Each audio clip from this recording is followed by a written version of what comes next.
10 détails incroyables cachés dans Spider-Man New Generation. Numéro 1. Dans une scène du film, lorsque Miles Morales se rend dans une boutique pour acheter un costume de Spider-Man, Stan Lee apparaît en tant que vendeur. Il est représenté en animation et prête sa voix au personnage. Stan Lee est le créateur de nombreux personnages Marvel, dont Spider-Man lui-même. Mais ce n'est pas le seul moment du film où l'on peut voir Stan Lee. Il apparaît plus de 12 fois dans le film. On peut par exemple le voir juste ici, dans le métro lorsque Miles combat le bouffon vert. Ou encore juste là dans la rue. Numéro 2, les costumes. Lorsque Tante May amène Peter Benjamin Parker Miles et Gwen dans le repère caché de Peter, vous pouvez voir des étuis contenant des costumes alternatifs de Spider-Man que le héros a portés au fil des ans. Il est difficile de tous les voir, mais voici ce que nous avons repéré. On peut voir tout à droite la Iron Suit, le costume qu'Iron Man avait fait pour Peter lors de Civil War. Ensuite, juste à côté l'armure MK2 que Peter avait fabriquée lorsqu'il avait perdu son sens d'araignée. On peut aussi voir la combinaison furtive. Et pour finir, on peut voir un costume de Spider-Man avec Cap qui ressemble beaucoup à un costume présent dans la série de comics What If. Numéro 3, le chiffre 42. Si vous avez fait un peu attention, vous avez sûrement remarqué que le nombre 42 apparaît tout au long du film.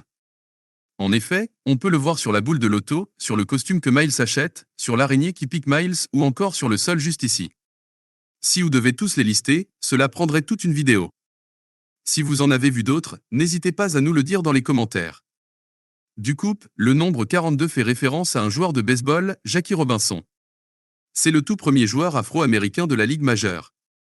Cela a d'ailleurs été confirmé sur Twitter par le coproducteur du film. Numéro 4, hommage aux auteurs.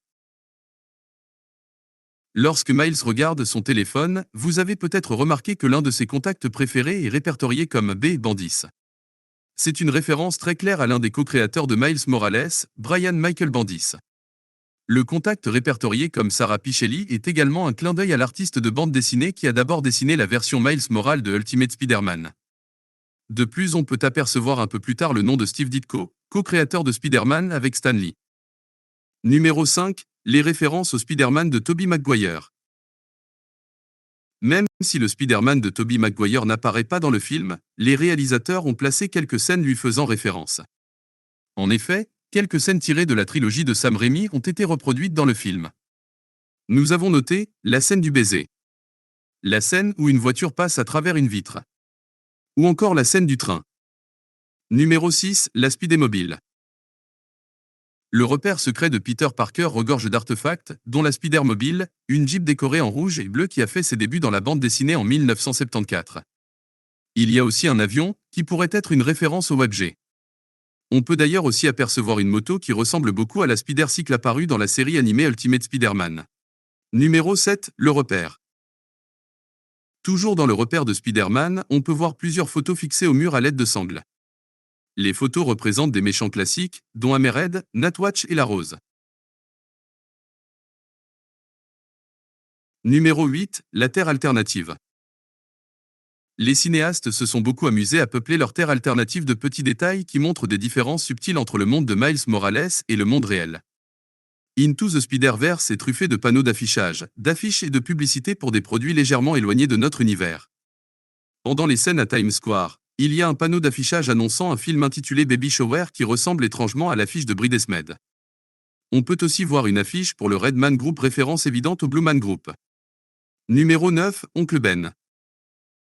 La voix de l'oncle Ben disant « Avec un grand pouvoir, viennent de grandes responsabilités » et celle de Cliff Robertson, l'acteur qui a joué l'oncle Ben dans la trilogie Spider-Man de Sam Raimi. Numéro 10, la scène post-générique. Spider-Man 2099 pointant vers Spider-Man 67 est une parodie du même internet populaire du vieux dessin animé de deux Spider-Man, un vrai, un imposteur, pointant l'un vers l'autre. Et voilà, c'est déjà la fin de cette vidéo.